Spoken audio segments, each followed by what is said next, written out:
Hey everybody, it's Kathy here. Lovely to see you again this week. I'm here on the Inspired Connections podcast show, losing my voice a little bit today. Andy's not with us this week. He's travelling. He should be back next week. But I have the lovely Margaret Anderson with me. Margaret, tell everybody a little bit about yourself. Who are you? What do you do? So I am a mother of a child who transitioned to pure love energy 20 years ago, my son Kenny. He likes to play with electrical stuff. So if we get cut off again, I'm going to have a stern talking to him. I am an affiliate leader with HPH. My affiliate group is the Single Parent Group.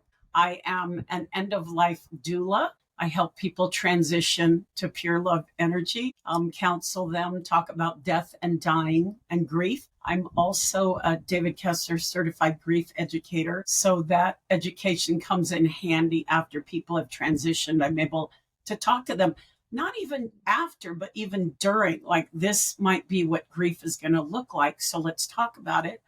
I'm a double Reiki master. I am a women's retreat facilitator. I am involved in my community. I live here in Scottsdale, Arizona, so HPH is in my hometown here. But this is what I do. I came to HPH 8 years into the journey after losing my son, and it was a crazy way. I'd never heard of HPH. I saw on my Facebook feed, and let me preface this, that I was going to grief groups that were depressing. You've got to move on. Your child's in a better place. You should be over it by now. All of that stuff that made it real hard for me to navigate the journey, because as a mother, someone tells you to move on. It would be like, okay, my child's in the front yard and you're telling me move on. You can't move on from your child. That's it. So it becomes really confusing and shameful and a lot of emotions. So I saw on my Facebook feed that there was going to be a medium at one of our non-denominational churches by my house. And it was a Friday night. And I thought, I'll go. I've never seen a medium before, but I felt compelled to go. And I go and I pull up and there is one door going in and a line going into this huge room, like a classroom off to the right side. And I thought, are they waiting in line? Is the thing already full? Maybe I got here too late. So I went up to the lady at the end of the line. She was taking, the donations. Later on, I found out it was Elizabeth Boyson. And I said, is it full? What are we doing? And she said, it's standing room only. You can wait out here in the hall. And I thought, yeah, I don't know what a medium does anyway. I don't need to stay. So as I'm walking back out to my car, there's one door at the end of the room. And I open it up thinking there's got to be a space in the back. Someone didn't see an open chair or something. And I open the door and it's noisy.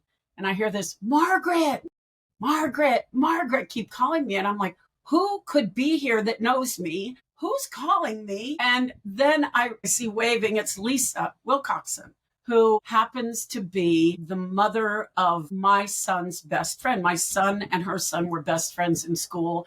And I was like, what's Lisa doing here? She said, come sit down. So I sit.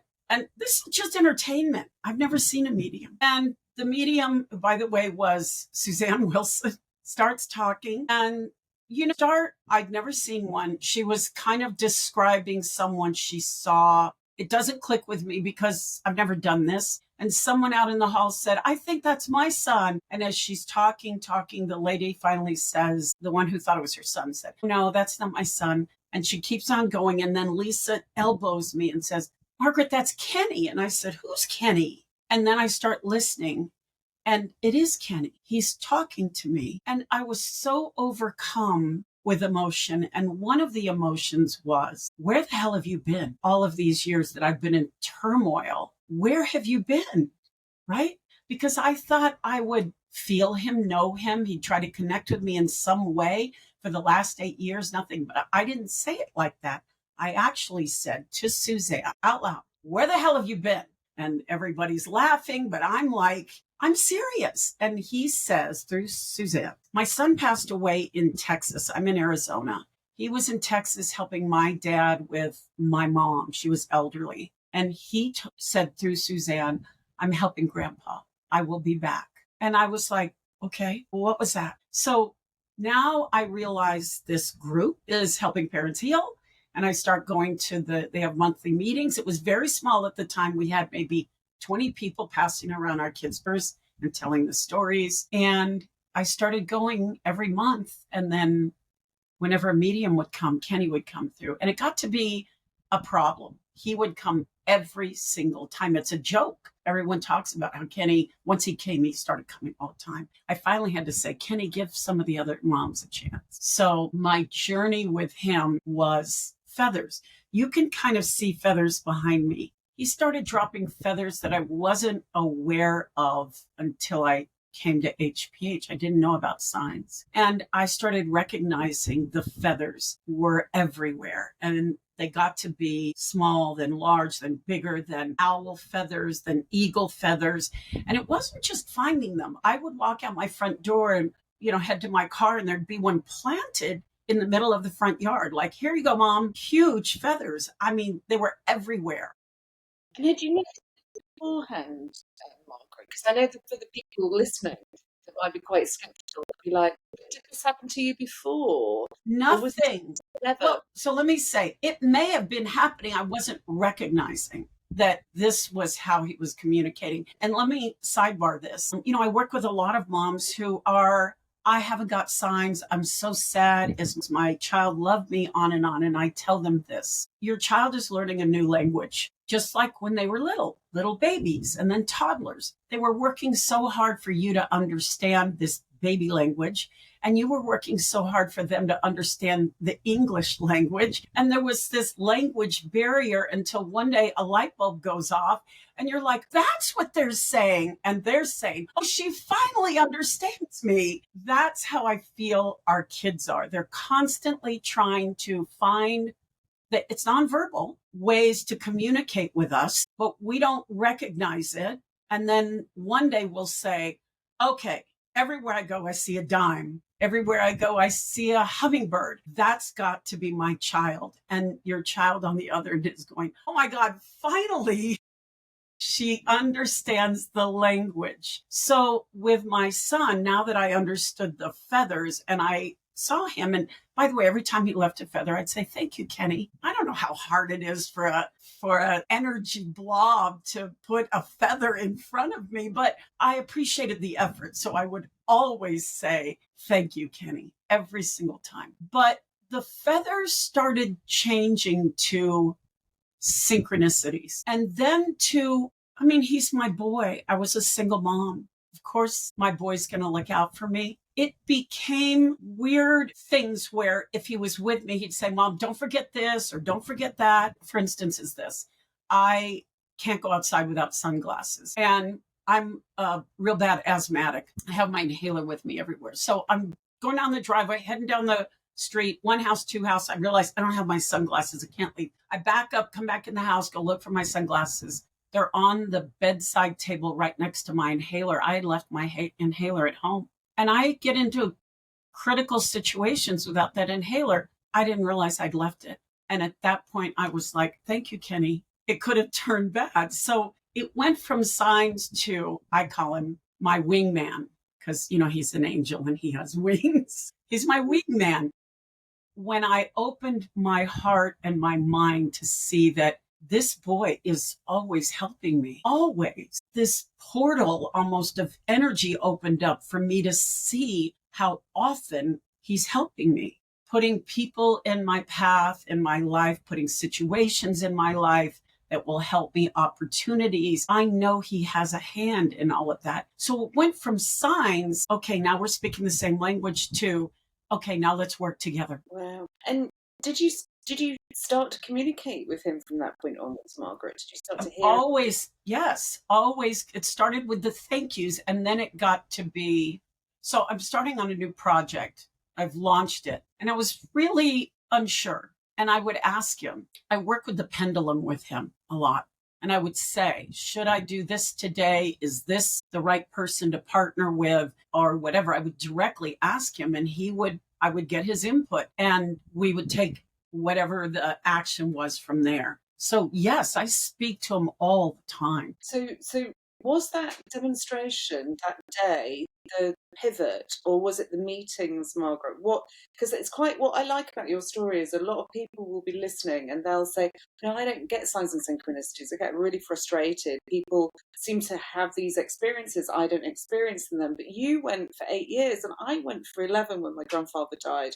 And I think people think these things are instant, but when you're sort of absorbed in your everyday life and you might not necessarily be open or aware that these things exist, you don't notice them. The minute that they start happening to you, everything changes. And I think you've touched on something very important there, gratitude. Like, you need to encourage them. You need to make them aware that you are noticing them and acknowledging them, because then it seems to open up a higher level of portal of energy that creates more. And if you follow them, then I don't think they're just validations. I think they inspire change in your life, the positive, once you build up the trust. And I don't mean big leaps here. I mean, first of all, they start with small little patterns and synchronicities. And as you get used to them, you build in confidence, faith, and trust. You start to take bigger leaps of faith as you start to understand the patterns that belong to your loved one. And so you start with this mediumship reading, then you start going to meetings and you start talking and discussing and being around more like-minded people.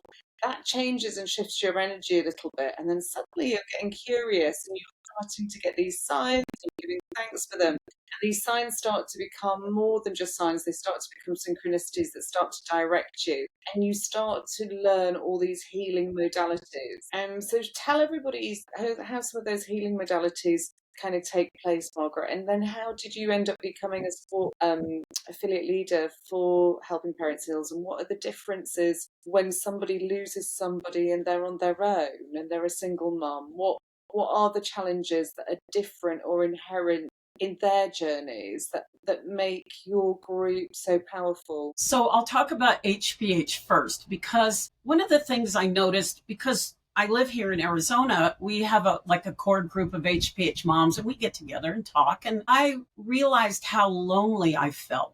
All of them are married and they have their husbands to lean on and share in the journey. But I always felt alone. So I asked Elizabeth, can I start a single parent group? And right away she said yes. But one of the other moms said, well, how is your journey any different? And I said, well, it just feels different. And in my mind, I'm thinking, unless you're walking it, it's hard to understand. But a couple of days later, she came back to me and said, I understand now. Her husband and her were watching a movie, and in the movie, a child died, and coroner called and said, you need to come down, identify, all that kind of stuff. And that was it. And she said, she looked at her husband and said, I don't remember them doing that. And he said, of course you don't, because I did it. So when I talk to my single moms and share that story, they're all like, wait, I had to do that. I had to get up when I felt like my world had caved in, because I still had 2 kids I had to get to school. I had to get up when I'd been crying all night because bills need to be paid. I couldn't take a respite, a rest. I had to keep going. And it feels almost harder because I know the experience, but you feel even more alone with no one there. So when we talk in my monthly meetings, we talk about specifically that you're not alone. Your child is with you and always will be. So when you say, oh, I'm so sad, I feel so alone, I miss him so much, those are exercises we do every month so they understand you're not alone. Yes, you miss him, but he's sitting right beside you and he will be with you. You don't have to feel so all alone. So that's how the HPH singles group started. And you've been a guest there, and you can see they're hungry for knowledge. And there's another part to the single parent group. They're all on fixed income, so they don't have the opportunities that some of the other parents do to go on healing cruises or pay for mediums or take classes or courses. They don't have those opportunities. So in the group, we try to share as many opportunities as we can with them so that they have similar or almost as many resources. That's the goal of the single parent group. And there is a need. We actually have a lot of fun. I'm going to tell you a quick story. Last month, we were having our meeting, and our meetings end at 6 p.m. Arizona time. And we had been invited to the UK group, Shelley Wilson was speaking. And usually at the end of the meeting, I do a guided meditation and do Reiki on everybody so they can go to sleep and feel love. And I said, I'll still do Reiki on you guys, but you guys want to hop over to the meeting with Shelley? And they were like, yes, we'll go. They were 5 or 6 of us. So we all hop over to the Zoom. Shelley is speaking, kind of an intro. And she said, hold on.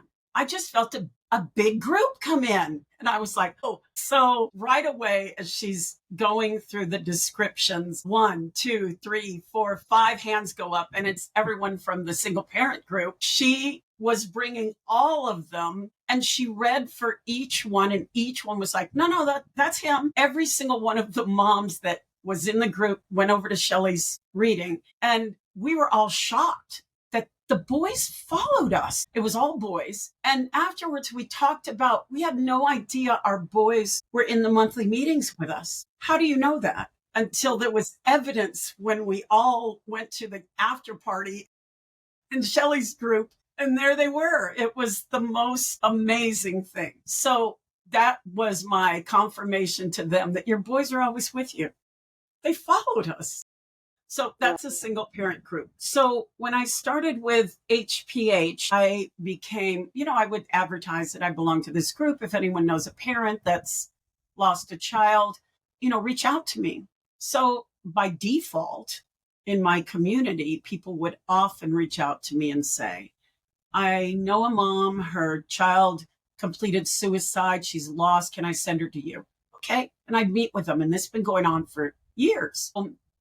2 or 3 years ago, I'd heard about the David Kessler program, and I thought, maybe I'll learn a little bit more about grief than what I know so that I can truly help others. So I got on the wait list. And while we were waiting, this opportunity came up to do the certification to become a death doula. And like I said, at this point, I feel like when something comes into my life, it's Kenny saying, try this, try this. Try this. So I said, I'll do it. So I went to the course. I became a death doula. And I knew eventually when David's class started, that the grief would help with talking to the families about death and dying. So they're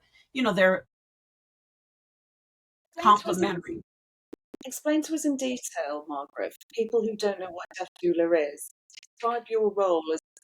So a death doula is someone that comes in, not hospice. Hospice is medical. Death doula is someone that comes in and helps you navigate dying, death, and grief. Now, let me example. I have a friend. She's one of 2 sisters, so there's 3. Their dad is transitioning, and he has been for 8 or 9 months. So death doula doesn't come in at the last minute like hospice does. Death doula can be at any point during someone's transition. He's older. He's got some dementia. She asked me to come in and work with him because I do Reiki. And when I go in as a doula doing Reiki, I'm there to help clear the energy for whatever might be stuck that's keeping them from transitioning, things they're holding on to, sometimes trauma, fear, those kind of things. So my goal is to get in and do Reiki and then talk to the family. So I went to go do Reiki on the dad, and instead he wanted to come out in the living room and sit in his recliner.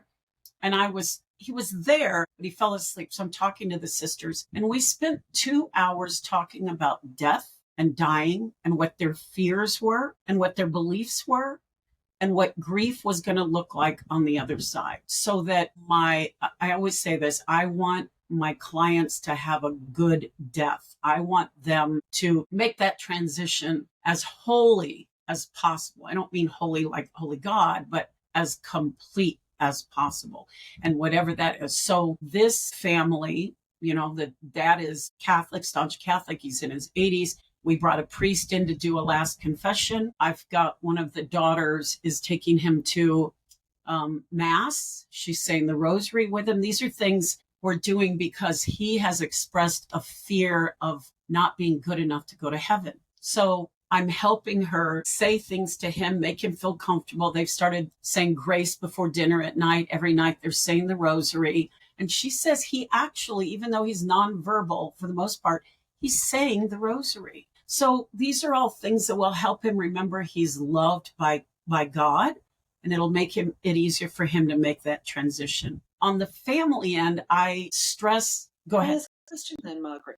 Do you relate everybody's circumstance to what they feel comfortable with? So if they're Catholic, you'll look at the Catholic ways. If they're Buddhist, you look Yes. at it. Yes. So you would relate. So what you're doing there is building a rapport and sort of aligning yourself with his life beliefs, and you're helping him feel comfortable with the process. And you're putting almost a bit of ceremony or routine in that gives him some confidence. That's lovely. Right. So that, and I always say this, what we're doing is making sure your dad has a good death, not just his energetic transition. We'll talk about that in a second, but also his family that leaves behind. So they know they did everything to make sure their dad knew he was loved, had peace, and wasn't afraid, because it could be culture, it could be demographic, depending on what's keeping them from transitioning. And I see that particular demographic, that age, often it's fear of heaven and hell. We don't believe in heaven and hell. Most people don't. I don't.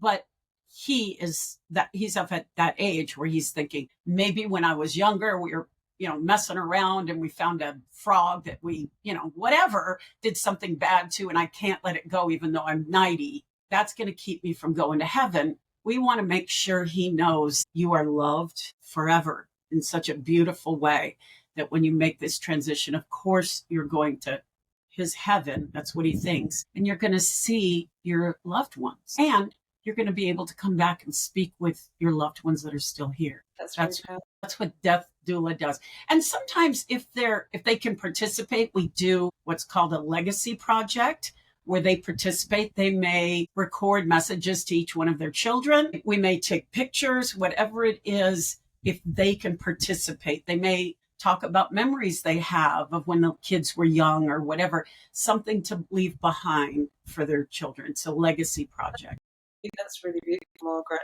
I'd never really considered, actually, what a beautiful thing. And it's not just making the person who's transitioning comfortable with the process that they're going through and bringing them to a place of acceptance, but also this beauty of, actually, there's a lot of should'ves, could'ves, would'ves in a situation when somebody's transitioning.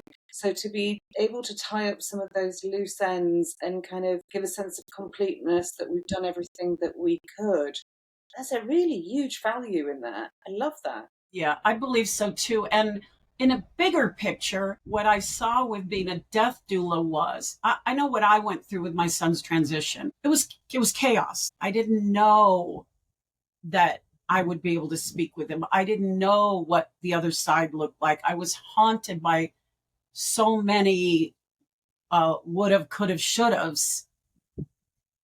Being a death doula helps us make that transition not chaotic. And hopefully other doulas feel the same way. But there's going to be so many people who are going to be able to make these transitions with love and clarity. And it's, in my mind, it's going to help raise the energy for all of us, not just that family. Absolutely. Do you help as well as a death doula with like preparing for the ceremony or the end of life ceremonies or kind of funeral arrangements, things like that? Yes. I actually have a background in event planning. So yes, I help with celebration of life, but also I'm just finishing up a course study to become a Myrafor. And a Myrafor is an ancient society of women who use sacred oils to anoint people during the transitions. And I say transitions, not just death, but if somebody's having a hard transition after an end of marriage or a relationship or a job, these oils help the transition. So Myrafor started with the time of Mary Magdalene when she anointed Jesus in the tomb with these sacred oils. And that's where the society started. So it goes back to Mary Magdalene. They say it goes back as far as Isis, but it's part of the ritual. One of the things I've done with these sisters, rose is a universal oil of love. And let me say this, it isn't just the oil, it's the intention and the energy you're putting into the scent, the aroma. So I bought her rose hand soap. So every time she washed her hands to go in and see her dad, he would smell the roses and feel love. So she's also got rose candles going on in the home, so he feels love. So it is ritual and it is ceremony. But the Myra Fours, our job is to also include the families in this so that they feel they're part of the transition. I heard a beautiful story actually. A lady who teaches voice healing here in the UK told me a story about how she used her voice to help somebody transition. She gathered around the bed and she sang in chant and ceremony.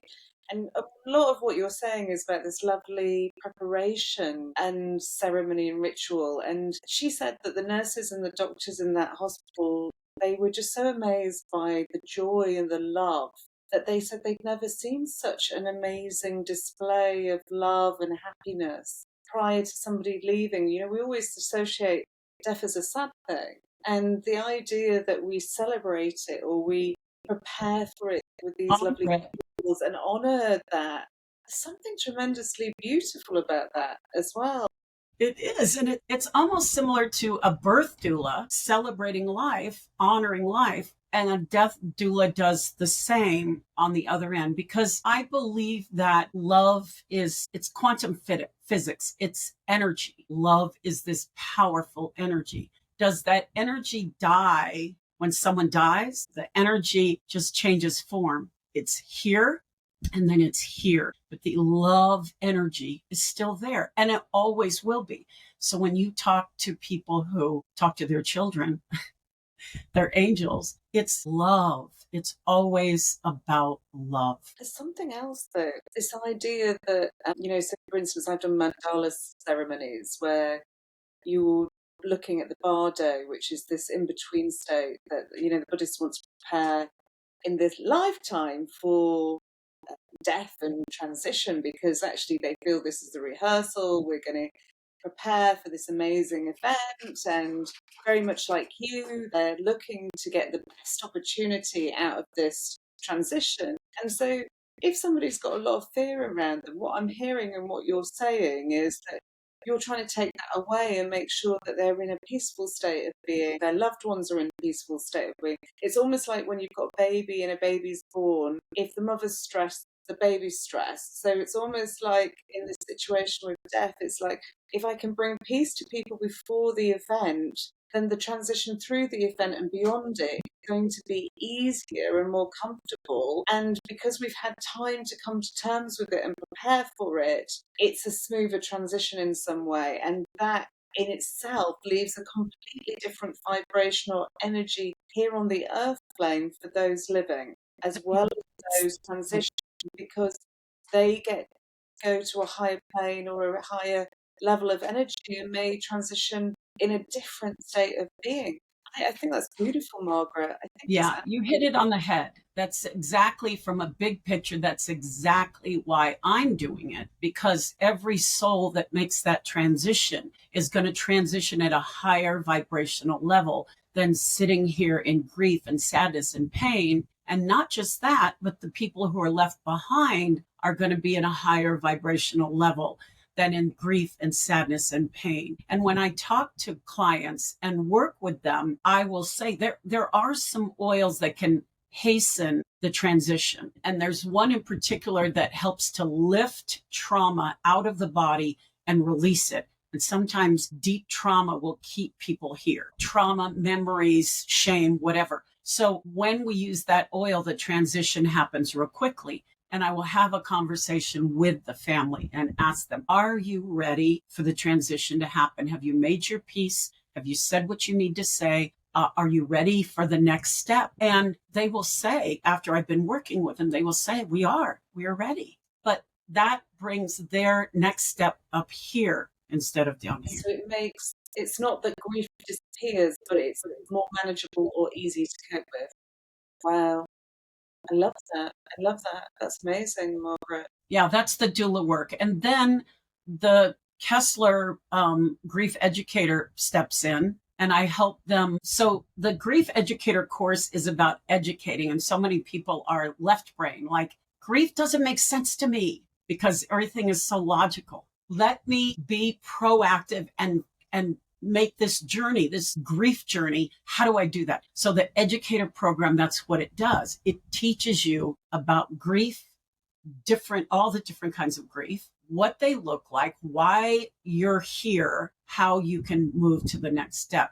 And then at the end of that journey toward the end, the next step is his next book is finding meaning. So when you see so many people after they've lost children, they find their meaning and the energy completely changes. It's books, it's foundations, it's whatever, random act of kindness day, whatever it is, they find meaning in the loss. And in finding meaning in the loss, you find your love again, and not just love, but here's an important thing. It's hard to trust life, the world, God, your heart when you lose a child. There's a big trust issue. Can I ever trust my heart to love again without being hurt? So when you make this journey and you find meaning again, that trust starts coming back again. I'm going to be okay. I can trust the world again, and I can love again. Oh, that's beautiful, Margaret. I love that. I'm a great fan of Jake.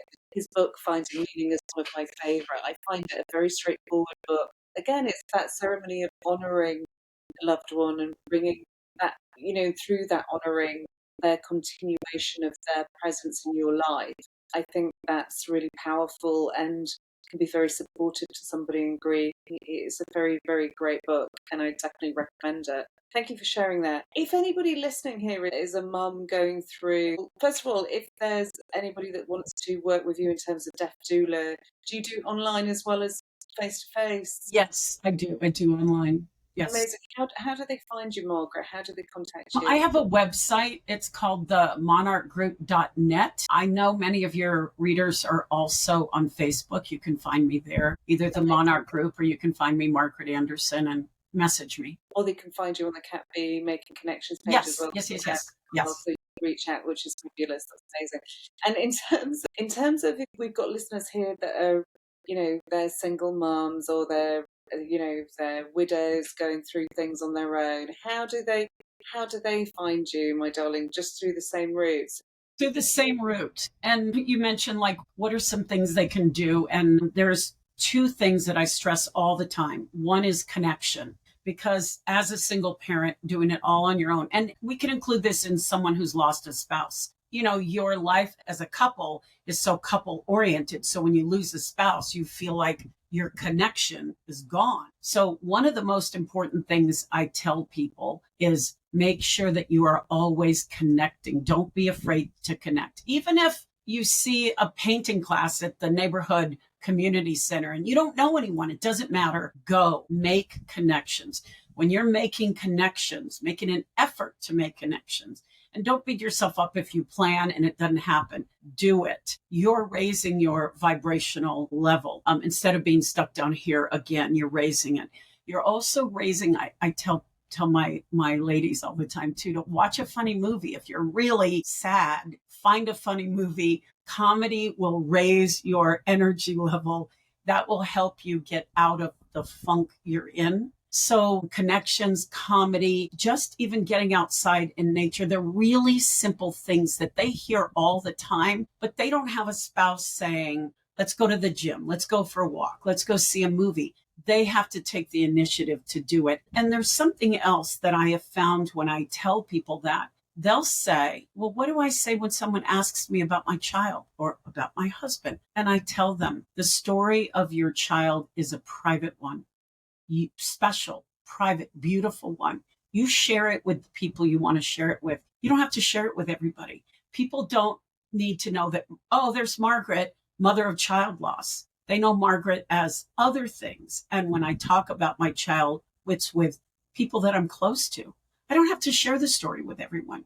But I say that because sometimes we feel obligated that somehow child loss has become our identity. We forget that we were someone before that. And I want these moms to remember who they were and bring back small pieces of that. It's not forgetting your child.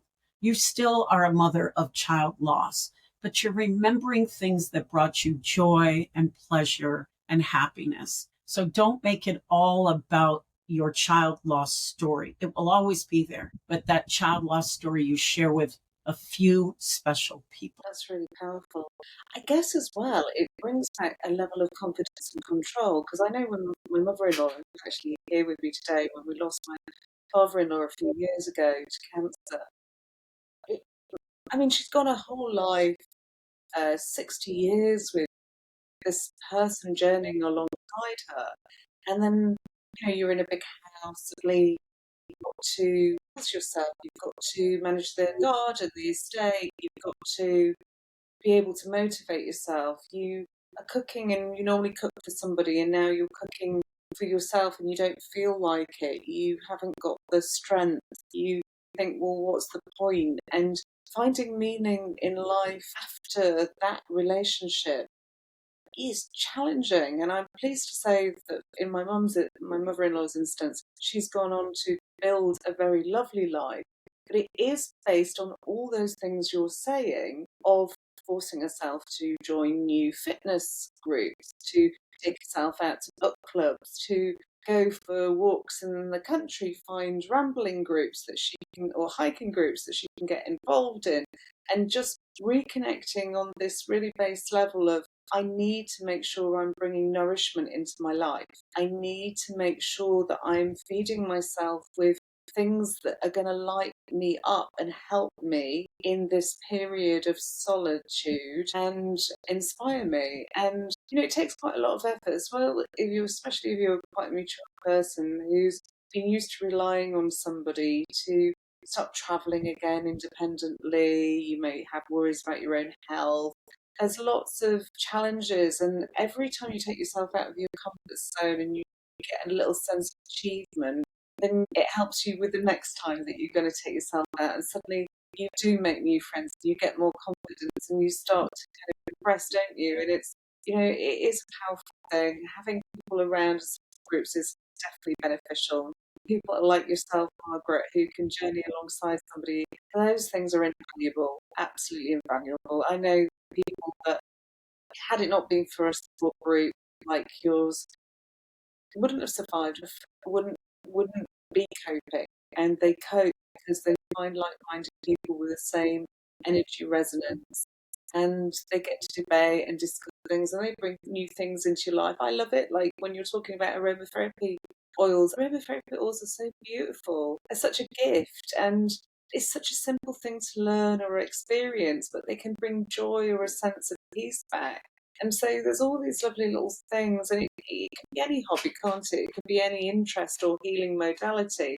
But when you start to involve yourself in these things, you start to take an interest in life again. So often when somebody transitions from this world, we lose that sense of joy or love or inspiration for life. We feel disconnected, and these things can help us really sort of stitch back our life together in different ways, don't they? They're just little tools that help us. What so beautiful. I love what you're sharing about your role, Margaret. I didn't ever really understand what a deaf doula was, so it's lovely having you on and hearing that. I just, what a powerful experience, what a beautiful thing to do.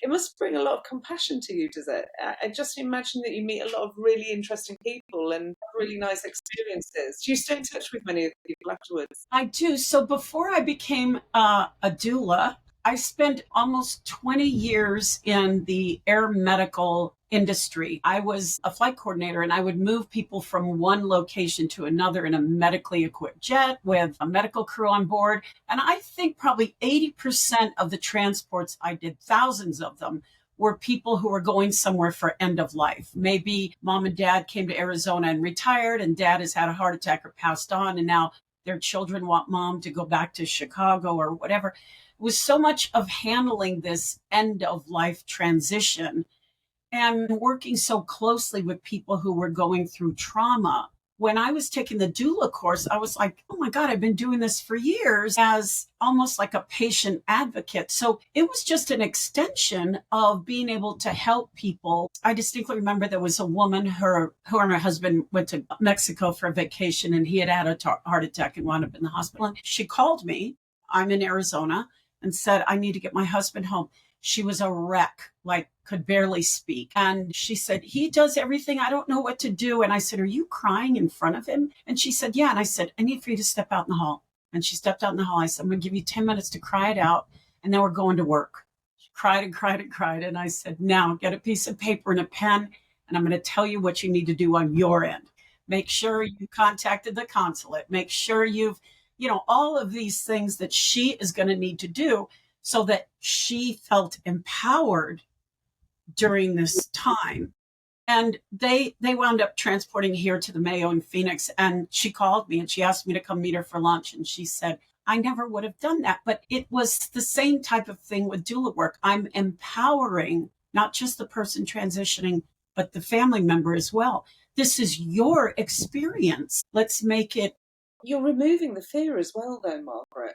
I would Yes. be petrified. I would feel quite stunned if something like that had happened to me. And I Right. feel like I don't know what to do. I feel that that's so beneficial because to have somebody to hold your hand and know that you can just pick up the phone and talk to somebody and they're going to help you manage that situation in that moment of panic and trauma, there's something of great value in that. I think that's really beautiful and incredible. When you talked about the air ambulance thing, something else that you said there just made me smile from a soul planning point of view is that you transition people from one place to another. And clearly that's what you do now in your work. Yeah, I guess so. Yes. And let me say, when I looked back on my career, I remember I was probably transporting about a patient a day. So realistically, that's thousands in different states of emergency or urgency or end of life, thousands of them. So yeah, I was transitioning one city to another, or one